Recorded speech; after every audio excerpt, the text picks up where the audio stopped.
to share for a few minutes with you. How's that sound? Let's give her a big applause. Powerful voice. Good afternoon, Paycation. First, giving honor to God, who is truly the head of my life. I am honored. Listen. Because when I look out in front of this room, none of this would have been possible had it not been for him. Yes. I want to say thank you to David Manning for being such an amazing visionary who trusted 5 people who got on a plane and flew to Dallas, Texas on a dream because we had faith bigger than the size of a mustard seed. Yes. I want to say thank you to my amazing coach amongst coaches. He is fabulous, fantastic, and simply amazing. He is the yin to my business yang, Mr. Shedrick White. Woo! I want to say also thank you to my coach, who literally 4 years ago when my sponsor quit, and my sponsor quit, he saw me waving like this in his genealogy, but he didn't quite take me seriously. Okay, I hear you. But you know what? One day, he actually gave me a minute of his time, and I promised him that if he would just let me hold on to his coattail, I would do everything he told me. And he is the angel, the consummate angel that God delivered in this season to help my family get free. He has a woman of great integrity, solid posture, the first lady of Paycation. To Donald and Deborah Bradley, thank you. Woo! Woo! To all of my diamonds, Jackie, Clayton, Tim and Jolanda, Tracy, Mildred, Townsend, and all the diamonds in the making, all of my international executive CTCs. Without you, there is no me. Thank you. Woo! That's a blessing right there. In 1976, there was a woman by the name of Gina, born in Buffalo, New York. She was a prostitute. My daddy was a pimp. My grandmother was schizophrenic. Deep. My aunts and uncles were coke heads, weed heads, and all things in between.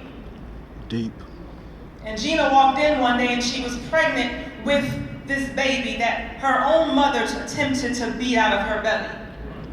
She was the black sheep of the family and was not welcomed in her own home by the very blood that was running through her veins. Wow. And God didn't reveal this to me until 3 weeks ago when I was talking to my pastor, but he said, "Daughter, I have called you to be a modern day Moses." Woo,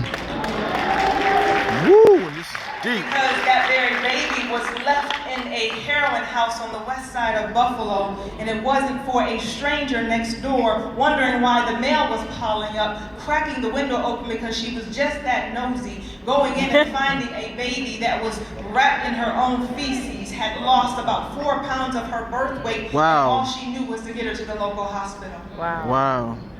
A few days later, a gentleman by the name of Douson would come by because his own daughter was banished from his home. He did make periodic stops. And he came by, he checked, and the neighbors told him there was a baby found here a few days ago. The doctor said it didn't look good, but she is at Mildred Fillmore Hospital, for those of you who know Buffalo, New York. And he went to the hospital, and the doctor said, "We want you to say your goodbyes. It doesn't look good." Wow. Wow. And it was from that moment on my grandfather said, "I see something else." And he stayed by my bedside, and by the grace of God, God allowed life to come back into my body. He allowed my weight to come back up to normal. And then they told the doctors, "You have to make a decision. Do we turn her over to the state or will you take her?" That day set my life on a course. And I'm going somewhere, ladies and gentlemen, but I'm going somewhere because if you know the story of Moses, you know that he was set on a course, put in a basket. He ended up being nursed by his own mother, but he had to go through some things. Right. I want to leave a word in your spirit today as I continue this journey. Somebody say Exodus. Exodus. Because a lot of times we look at our circumstances and we are ready to die right there. But see, there was somebody that saw just a little bit to believe in me. Somebody that said, I'll try to love her, but really didn't have the capacity. So my life went on, and I'm going to tell you, it wasn't pretty. I went from being in what I thought was a healthy home to being abused, molested, raped, sodomized, to being locked up by the time that I was 13, to being incarcerated in juvenile hall, becoming a juvenile delinquent. Yes, if you Google me, you will see a mugshot or two. I went through hell and back and beyond, still trying to figure out where was it that I belonged. From the palace to the pit. And you think your situation is so hard. You want to quit the business because somebody told you no. You want to give up because you got a little bit of rejection. You want to throw in the towel because your best friend quit your business. You can't do it because your mother and father don't believe in your vision. Woo! Somebody say Exodus. Exodus. One of the things that I've come to understand is that all of that hell that I went through, from the failed marriage to the abortions, to the children out of wedlock, to the other failed marriage, to the failure upon failure upon failure. But yet she still rises. A righteous man falls 7 times and yet he still gets back up.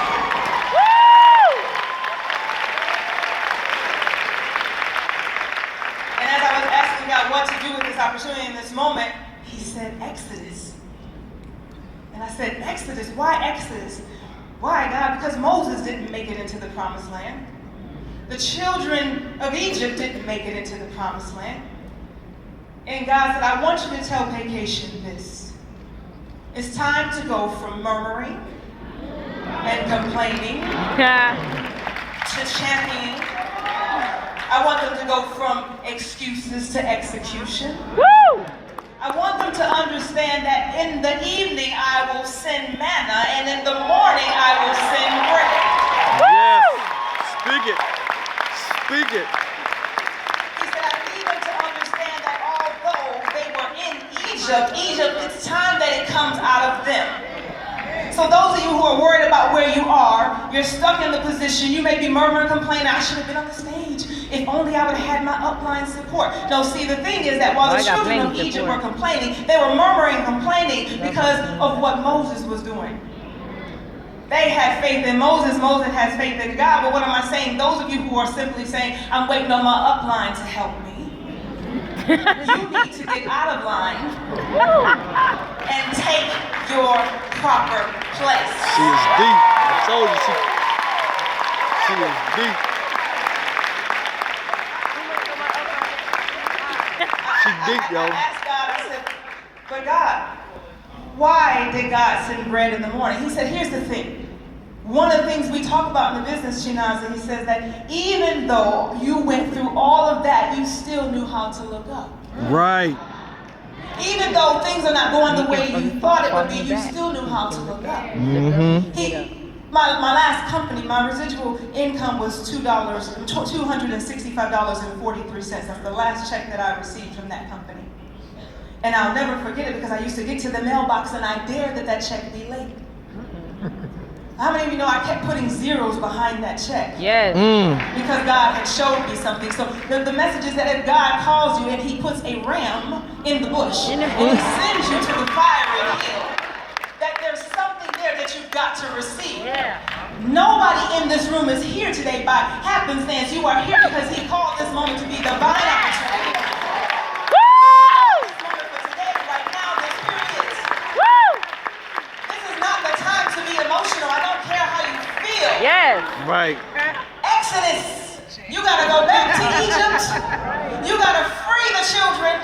Then you gotta get them through the desert. 40 days, 40 nights. They're gonna press through. They're gonna give birth. This time, this class of children of Egypt, they are actually going to make it into the land of milk and honey because we've got the best. Woo! Woo! There's manna here to feed you for a day. But see, here's what I understood, Chevy, when I studied that manna thing. It really bothered me, and I know we're not in church, I'm sorry. But here's what I understood. When I studied that manna thing, Jesus was the consummate coach, and whatever your faith is, there is a higher being that controls things, and whatever your faith is, I respect it most humbly, but there was a consummate coach, and he told his children, take enough for the day. Don't take any more than what I gave you. Don't do anything extra. Don't create your own systems. Don't go out here and try to reinvent a presentation. Don't try to do anything different than what the coach asked you to do. Take enough just for the day, because it will provide for you over and over and over again. But if you do decide to step out the box and do a little extra, draw on a little more, that's why your business might have died. Because the things, when they took extra, maggots began to form. They were doing too much. We got a system here that works. We don't need to cheat it. We ain't got to change the price. We ain't got to do anything different. We don't have to manipulate it to get people to come in. It already sounds too good to be true. Those that have the vision, let them hear. The eyes that have the eyes, let them see. Those that are willing to come, let them come. Don't waste your time in the place with the moment and the complaint.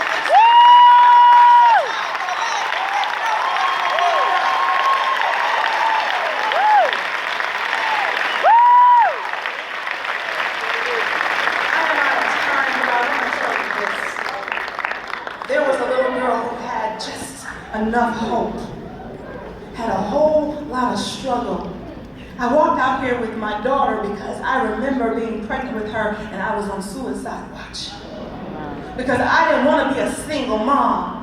I didn't want to be like my mother. I didn't want history to repeat itself. I didn't want to be what it was, but God said, I called you for such a time that you will have to go through and be the example. So think not strange the fiery trials that you have gone through, because he called each and every one of you right now for this time.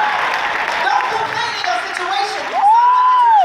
Just work a little harder and get to regional. Just work a little harder. International.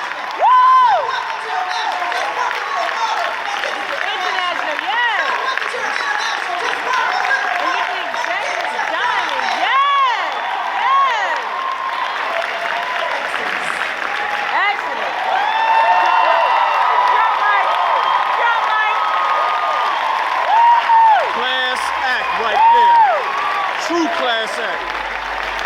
Standing ovation for this one.